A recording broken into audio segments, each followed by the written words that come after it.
ओम शांति। ओम शांति। ओम शांति। आप सभी एक बहुत सुंदर परिवेश में बैठे हैं, सभी शांति का अनुभव भी कर रहे हैं। अकस्मात ही मान लीजिए जिस स्थान पर आप बैठे हैं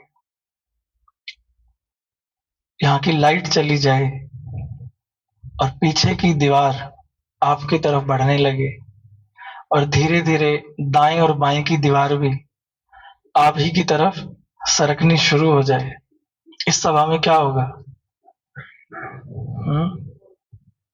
और हलचल से दीवार तो रुकेगी नहीं। दीवार तीनों तरफ से आपकी तरफ बढ़ रही है। सब क्या करेंगे? दीवार से दूर भागना शुरू कर देंगे। पर कब तक? धीरे धीरे दीवार बहुत पास आती जा रही है और कुछ प्रकाश नहीं है, आपको कुछ नहीं दिख रहा। अचानक एक आवाज आती है,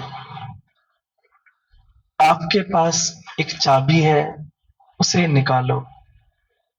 आपके पास एक चाबी है, उसे निकालो। जैसे ही आप चाबी निकालेंगे सारी परिस्थिति अपने आप ठीक हो जाएगी। और इतनी घबराहट में और अंधकार में हमें पता ही नहीं चल रहा चाबी कहाँ है। प्रयास कर भी रहे हैं पर चाबी नहीं मिल रही। आप उस परिस्थिति का अनुमान लगा सकते हैं? आप उस परिस्थिति का अनुमान लगाइए कि ऐसी परिस्थिति में आप फंसे हैं। समय कम है, अंधेरा है और दीवार आपके बहुत करीब है और उपाय जो चाबी है वो आपको मिल नहीं रही पर है आपके पास। कहने को तो ये एक हाइपोथेटिकल कंडीशन है, एक इमेजिनेशन है कि ऐसी परिस्थिति के बीच हम फंसे और ऐसा ऐसा हो। पर देखा जाए वास्तविकता में भी आज हम सभी एक ऐसी ही परिस्थिति के बीच हैं। आप सोच रहे होंगे ऐसा कैसे हो सकता है?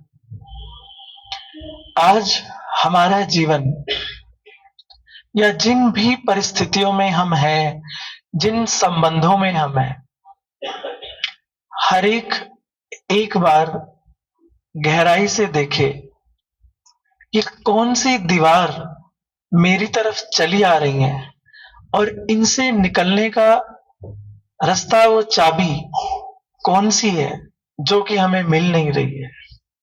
इस पर सभी आज एक बार विचार करेंगे। सबसे पहली जो दीवार हमारी तरफ सरकती हुई चली आ रही है वो है अलग अलग धारणाओं के द्वारा बनाई गई दीवार। हमारा बिलीफ सिस्टम जो हमारे मन को हर घड़ी चला रहा है, जिसको अगर कहें आम भाषा में कंडीशनिंग। अपने मन की कंडीशनिंग, अवधारणा हमने किस तरीके की बना ली है और ये दीवार हमने खुद ही बनाई है और अब हमारी ही तरफ ये दीवार चली आ रही है। उदाहरण के तौर पर समझें, आप सभी ने हाथी देखे हैं, अवश्य देखे होंगे। लाइव नहीं देखे तो चित्रों में देखे होंगे, वीडियो में देखे होंगे। हाथी के बच्चे को शुरुआती दिनों में एक लोहे की जंजीर से बांधा जाता है एक पैर में। उस समय वो बहुत प्रयास करता है कि कैसे इसे तोड़ूं और खुले में घूमूं या जो करना है करूं।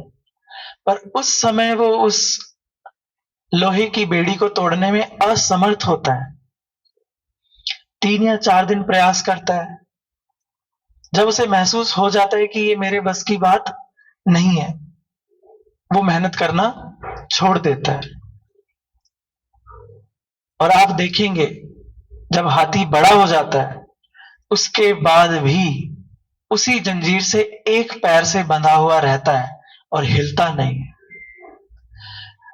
उस समय जब वो छोटा था तब उसे तोड़ने में असमर्थ था, पर आज जब उसकी शक्ति कहीं गुना बढ़ चुकी है, पर आज भी वो उस बेड़ी को तोड़ नहीं रहा है, वहीं खड़ा है। क्यों? क्योंकि उसके मन ने मान लिया है कि मैं इसे तोड़ नहीं सकता, तो उसने प्रयास करना ही छोड़ दिया है। इसी प्रकार बहुत छोटी बड़ी अलग अलग बिलीफ सिस्टम, धारणाओं से हमने भी अपने आप को बांधा हुआ है, और बंधने के बाद फिर हम प्रयास ही नहीं करते हैं कि हम ऐसा कर भी सकते हैं। ऐसी एक छोटी सी धारणा जो हम सभी ने बना रखी है कि मेडिटेशन करना तो बहुत डिफिकल्ट है, नहीं हो सकता। धारणा ही है ना, मान लिया है तो प्रयास भी नहीं करते हैं। तो ये एक उदाहरण है। तो ऐसी कई धारणाओं की दीवार हमने खुद निर्मित की है और वो हमारी तरफ ही दौड़ी चली आ रही है और हमें ही डरा रही है। दूसरी दीवार जो हमारी तरफ चली आ रही है वो है नेगेटिव एक्सपेक्टेशन। Negative expectation. हमने अपने पूर्व अनुभव, पुरानी यादें, अपने पुराने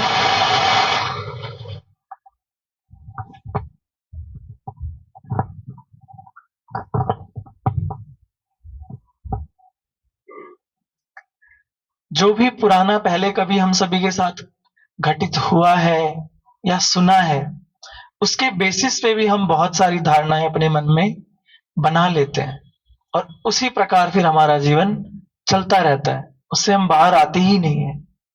जैसे कि मानो हम एक कुएं के मेंढक बनकर रह जाते हैं। एक बार एक लड़का, उसका गर्लफ्रेंड से ब्रेकअप हो गया, आजकल बड़ा कॉमन है। उसने क्या किया, लड़ाई हो गई, बातचीत बंद हो गई, डिप्रेशन में जाने लगा। जब डिप्रेशन में जाने लगा तो डॉक्टर के पास गया, दवाई शुरू की, कोई फर्क नहीं पड़ रहा है। अचानक से एक दिन फिर से गर्लफ्रेंड का फोन आ गया, बड़ा खुश हुआ, पर फिर से लड़ाई हो गई और अब की बार इतना अधीर हो उठा कि अब तो बस जीवन जीकर कोई फायदा ही नहीं है। तो जो डिप्रेशन की गोलियां खा रहा था, गया, डिब्बी उठाई, मुट्ठी भरी और सारी की सारी खा गया। क्या होगा? क्या होगा? क्या लगता है आपको, क्या हुआ होगा उसके साथ? हम्म? डिप्रेशन खत्म हो गया होगा या वही खत्म हो गया होगा? हाँ, वही खत्म हो गया होगा। अच्छा, जब उसने खा लिया, भागा। जब उसका दम घुटने लगा, घर से बाहर भागा और बिल्डिंग से नीचे आके लॉन में गिर गया, हाफ रहा है। वहां से एक लेडी जा रही थी, उसने देखा क्या हो गया, वो भागकर पास आई तो कह रहा है, बचा लो, मुझे मरना नहीं है, मुझे बचा लो, मुझे अस्पताल ले चलो, मैं मरना नहीं चाहता। तो उसने अपनी गाड़ी में उसे उठाया और इमरजेंसी में लेकर पहुंची।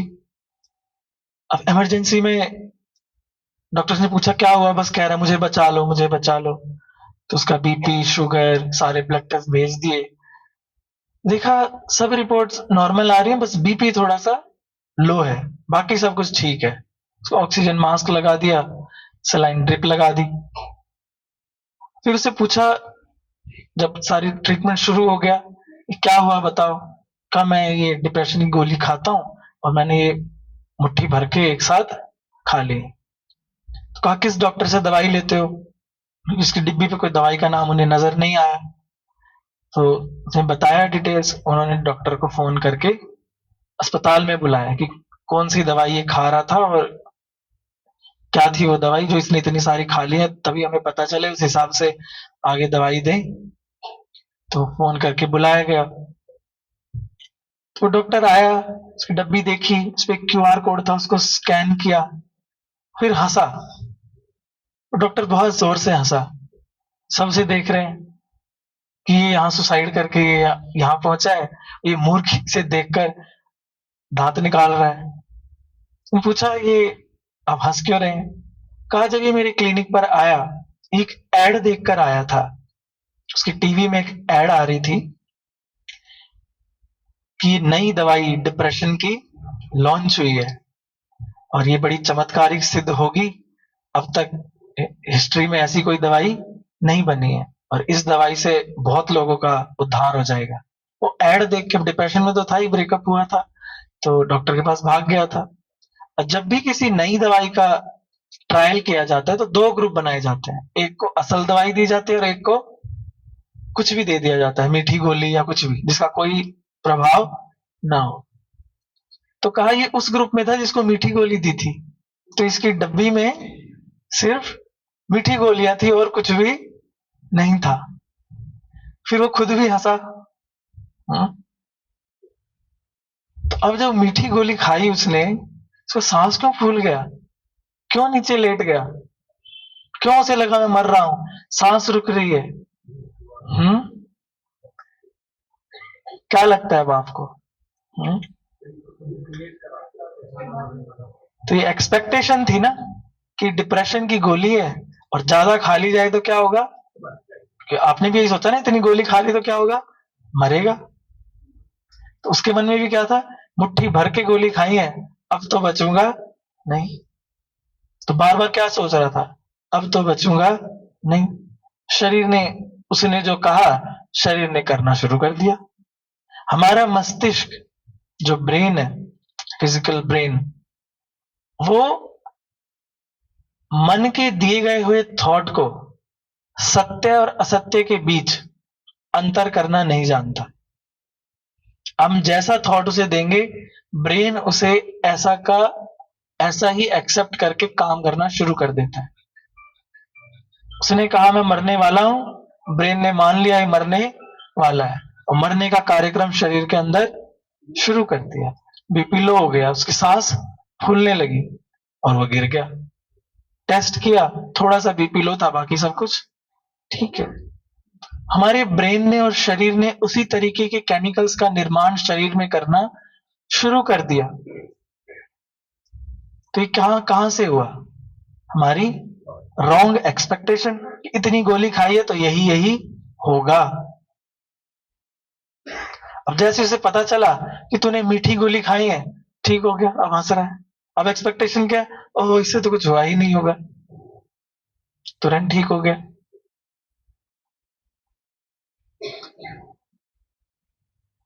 तो सारा खेल कहां से चल रहा है? हमारे द्वारा निर्मित की गई दीवार हमारी ही तरफ आ रही है। तीसरी दीवार जो हमारी तरफ चली आ रही है वो है कुछ चीजों का जो निरर्थ करके हमने समझ लिया है, wrong meaning of the things. कुछ चीजों का गलत अर्थ निकाल कर मेरे मन ने मान लिया है और वो दीवार भी मेरी तरफ चली आ रही है। उदाहरण के तौर पे यूएसए में 2 कंपनी थी जो घरों में मेड्स प्रोवाइड करती थी। तो वहां एक साइंटिस्ट थे, वो एक्सपेरिमेंट कर रहे थे। उन्होंने क्या किया, एक रिसर्च आर्टिकल बनाया और दोनों कंपनी की मेड्स के पास गए। एक कंपनी की मेड्स को कहा कि आप दिन भर में जितना भी काम करते हो, बर्तन मांजना, झाड़ू पोछा, साफ सफाई, जो भी है, जितना भी सारा आप काम करते हो, इस सारे को अगर हम मिला दें, ये 1 घंटे की एक्सरसाइज से ज्यादा है।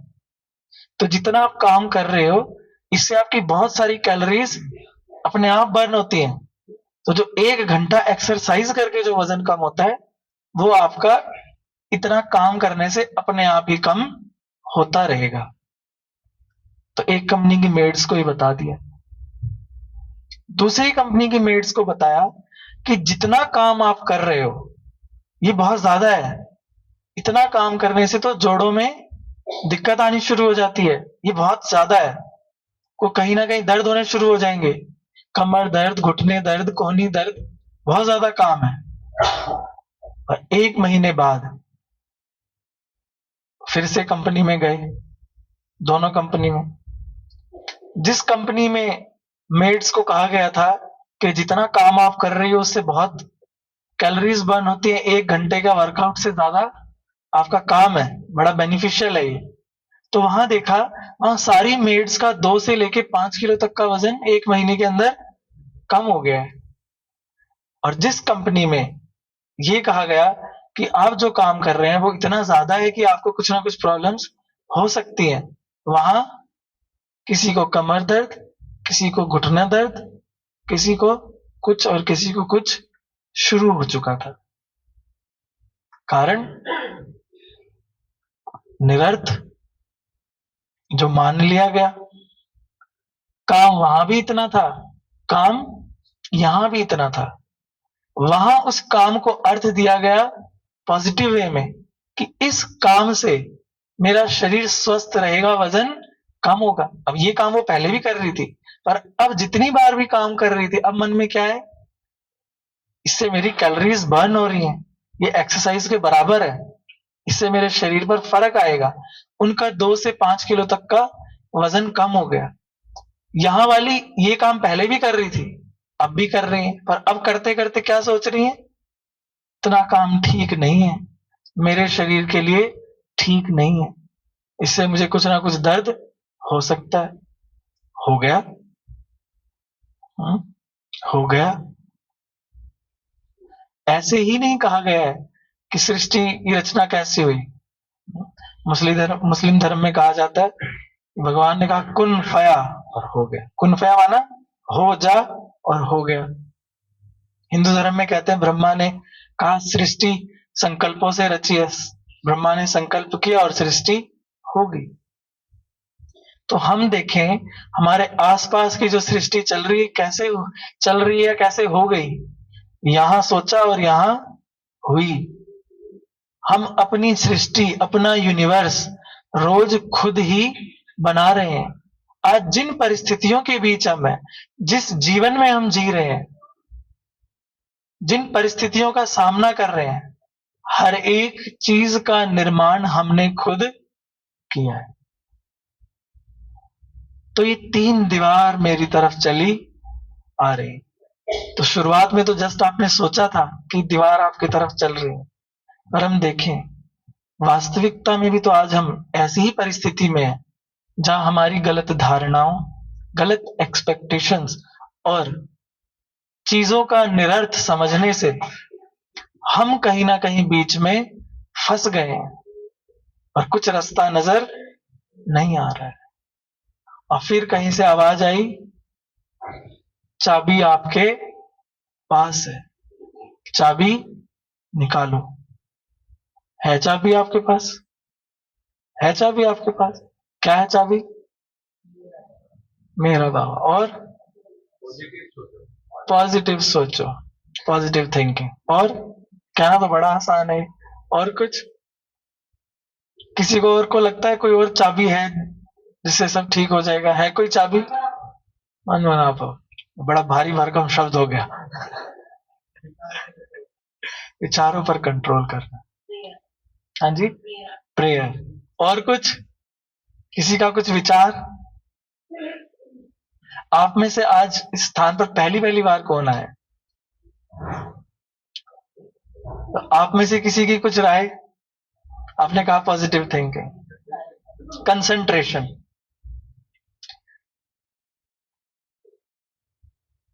तो हम देखें ऐसी परिस्थिति के बीच फंसकर क्या एकदम से पॉजिटिव थिंकिंग और कंसंट्रेशन आ जाएगी? नहीं। कंसंट्रेशन, पॉजिटिव थिंकिंग कोई एक दिन का खेल नहीं है। ये एक सतत अभ्यास के बाद ही हर एक डेवलप कर सकता है, पर उतनी मुश्किल भी नहीं कि एक दिन में ना आ सके। पर जिस चाबी की हम बात कर रहे हैं, वो चाबी है ज्ञान की, नॉलेज।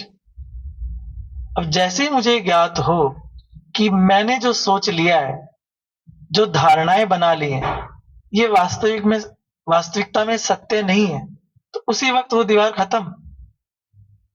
अगर मुझे ज्ञात हो जाए इस बात का जो अर्थ मैंने निकाला है, ये इसका अर्थ नहीं, निरर्थ है, वो दीवार खत्म। मुझे ये ज्ञात हो जाए मैंने जो गलत अपेक्षा रख ली है, एक रॉन्ग एक्सपेक्टेशन एक परिस्थिति से रख ली है, ये सही नहीं है, वो दीवार खत्म और आप आजाद हैं। तो ये चाबी है ज्ञान की। तो है हमारे पास ये ये ज्ञान की चाबी हमें यहां मिलती है। और जब इस चाबी का इस्तेमाल करना अपने जीवन में हम शुरू कर देते हैं, तो हम स्वतः ही आजाद हो जाते हैं। अब आप कहें हम एक दिन आए और हमने सुन लिया, हमें चाबी मिल गई, बस हमारा काम हो गया। एक ताला जो सालों से ना खोला गया हो, चाबी मिल जाने के बाद भी लगाते ही खुल जाता है। बार बार के प्रयास से वो ताला कहीं थोड़ा हिलेगा और फिर कहीं जाकर खुलेगा। तो ज्ञान मिल जाने के बाद, नॉलेज हो जाने के बाद भी वो धारणाएं इतनी स्ट्रांग हमारी बुद्धि में बैठ चुकी हैं कि हमारा शरीर भी उस प्रकार से ही काम कर रहा है। उस ज्ञान को रोज सुनना, उस नॉलेज को रोज सुनना और इंप्लीमेंट करना बहुत ज्यादा जरूरी है। उसके बाद ही वो ताला खुलता है। अब नॉलेज भी मिल गई, अब आगे क्या? दीवारें तो टूट जाएंगी, एक प्रोसेस है। अब मेरे मन में जो गलत धारणाओं, गलत अपेक्षाओं और निरर्थ भावनाओं की जो दीवारें हैं, इनको तोड़कर कुछ और भी तो इंफॉर्मेशन देनी होगी। मान लीजिए आपके घर में एक बच्चा है और चाकू से खेल रहा है, क्या करेंगे आप?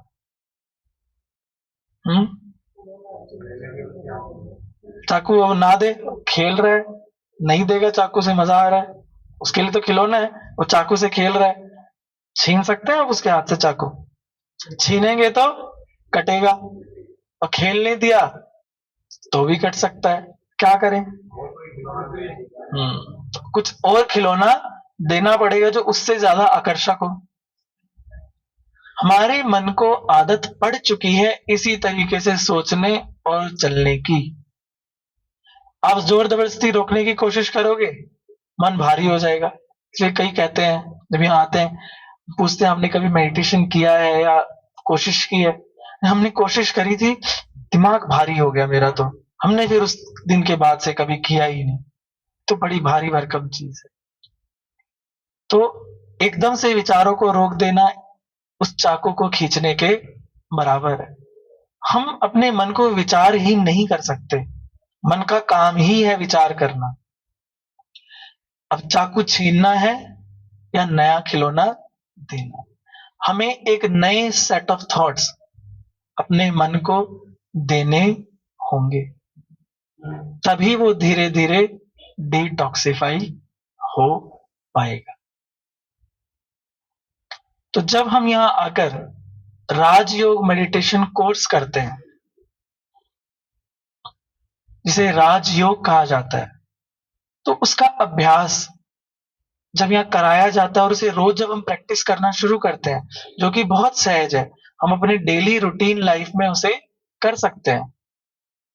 ऑफिस जाते, ऑफिस रहते, घर रहते, रास्ते में कहीं भी बैठे, हम बड़े सहज रीति से राजयोग का अभ्यास कर सकते हैं। उसके लिए किसी जंगल में किसी स्थान पर जाने की आवश्यकता नहीं होती। और जब हम उसका रेगुलर अभ्यास करते हैं, जिसके ऊपर स्टडीज भी हुई कि जो राजयोग का अभ्यास करते हैं उनके ब्रेन में क्या-क्या चेंजेस आते हैं। तो बेंगलोर में ये स्टडी हुई। उन्होंने कई अलग-अलग मेडिटेशन सेंटर्स में जाके स्टडी की और जो राजयोग का अभ्यास करते हैं उन पर भी ये स्टडी की कि ये जो मेडिटेशन जो क्लेम करते हैं कि हमारा राजयोग बहुत सहज है और बहुत पावरफुल है, और जो बाकी लोग कहते हैं हमारा योग फलाना योग, उसमें क्या अंतर है, क्या फर्क आ रहा है। तो उन्होंने चेक किया, तो बेंगलोर में एक रिट्रीट थी जहां बहुत सारे राजयोगी जो राजयोग का अभ्यास कई सालों से कर रहे हैं वो वहां थे। उन्होंने सबके ब्रेन पर इलेक्ट्रोड्स लगा दिए सिर पर, और मेडिटेशन चल रहा था और उनका मॉनिटर भी चल रहा था। तो हमारा ब्रेन अलग-अलग वेव्स ओरिजिनेट करता है। अगर आप में से किसी ने कभी ईईजी देखी या सुनी हो तो उसमें ऐसे-ऐसे तरंगे आती हैं। किसी को ब्रेन की कुछ बीमारी हो जाए तो ईईजी कराते हैं, डिप्रेशन वालों की भी कराते हैं। तो उसमें बीटा, अल्फा, थीटा ऐसे अलग-अलग वेव्स बनती हैं। बीटा वो होती हैं जो सबसे तेज, मतलब जब आप बहुत अशांत हैं, किसी काम में लगे हुए हैं, सोच रहे हैं। फिर उसके बाद आती है अल्फा, जब आप रिलैक्स हैं, कहीं बैठे हैं शांति से, कुछ सुन रहे हैं, म्यूजिक सुन रहे हैं। उसके बाद लेवल आता है थीटा। थीटा कब आता है? जब हम गहरी नींद की तरफ जा रहे हो या फिर हम गहरे ध्यान की अवस्था में हो। फिर आती है गामा स्टेज। वो ऐसी अवस्था है, आप गहरे ध्यान में तो हैं, पर आपकी मन की एनर्जी बहुत ज्यादा हाई है। तो उन्होंने इलेक्ट्रोड लगा दिए और सब मेडिटेशन में बैठे हुए थे। उन्होंने देखा कि जो राजयोग का अभ्यास करते हैं वो नेचुरली भी जब मेडिटेशन नहीं भी कर रहे हैं अपने काम काज में भी अल्फा की स्टेज में है, जो कि बाकियों की कब आती है? जब वो रिलैक्स हो रहे हो। और जो राजयोग का अभ्यास कर रहे हैं उनके लिए नेचुरल ही अल्फा स्टेज ही नेचुरल बन चुकी है। और जब वो ध्यान करने के लिए बैठते हैं एकदम से थीटा और कुछ कुछ गामा में पहुंच गए। तो उन्होंने ये कंक्लूजन दिया कि हम कई मेडिटेशन सेंटर्स में गए हैं, हम बोधियों के यहाँ गए, हम जैनियों के यहाँ गए, उनके बड़े बड़े जो सीनियर है उनके ऊपर हमने इलेक्ट्रोड्स लगाए, पर हम यहाँ देख रहे हैं हमें यहाँ सीनियर और ऐसे किसी की जरूरत नहीं पड़ी। आपके यहाँ रेगुलर आने वाले, जॉब्स में जाने वाले यहाँ बैठकर थोड़ी सी देर 5-10 मिनट के मेडिटेशन में गामा स्टेज पर पहुंच रहे हैं। ये नेचुरली ही अल्फा स्टेज में रहते हैं। ये है राजयोग का प्रभाव। तो आप में से कौन-कौन राजयोग को अपने जीवन का हिस्सा बनाना चाहेगा? कौन-कौन बनाना चाहेगा? तो अब ये सुनहरा अवसर आप सभी के पास है। यहाँ आकर ये राजयोग का अभ्यास आप सीखें। आज थोड़ी सी प्रैक्टिस उसकी आपको लास्ट में दीदी कराएंगे और आप उसे अनुभव करेंगे। और उसकी रेगुलर प्रैक्टिस से आप देखेंगे कि मन पे जो बहुत सारी अलग-अलग गलत धारणाओं और चीजों की एक्सपेक्टेशंस की जो परत जम गई है, धीरे-धीरे सब छटकर अलग हो जाएगी और आप अपने आप को बहुत हल्का महसूस करेंगे। यही एकमात्र तरीका है अपने मन को डिटॉक्सिफाई करने। और मन डिटॉक्सिफाई तो तन अपने आप ही डिटॉक्सिफाई है, क्योंकि सारा खेल तो मन का ही है। चाहे हाथी का उदाहरण ले लीजिए, चाहे उन मेड्स का उदाहरण ले लीजिए, चाहे उस ब्रेकअप वाले लड़के ने जो गोली खाई उसका उदाहरण ले लीजिए, या अपने जीवन में ही कुछ ना कुछ ऐसी घटना आपको याद आ गई होगी कि जहां हमारे मन की सोच से ही सब कुछ अपने आप ही चल रहा था। तो एक अवसर जब आज आप समय निकालकर यहाँ पहुंचे, तो एक अवसर पुनः अपने आप को दें और राजयोग का मेडिटेशन कोर्स करके उसे प्रैक्टिस करना शुरू करें और फिर जीवन में बदलाव देखें। मैं कहता हूं अगर किसी को स्टैम्प पेपर पे साइन कराना हो तो करा ले। 7 या 8 दिन के बाद आपके जीवन में परिवर्तन ना आए, ऐसा हो नहीं सकता। हमारे यहाँ लाइव उदाहरण है कि कितनों के यहाँ आकर डिप्रेशन ठीक हुए हैं, कितनों की अलग दूसरी बीमारियां ठीक हुई हैं, कितनों के संबंध ठीक हो गए। 10 सालों से बात नहीं हुई थी, अब बहुत घनिष्ठ संबंध हो गए। बहुत कड़वापन था, सब निकल गया। तो अगर ऐसे चमत्कारिक परिवर्तन आप अपने जीवन में चाहते हैं तो एक अवसर अपने आप को अवश्य दें। ओम शांति।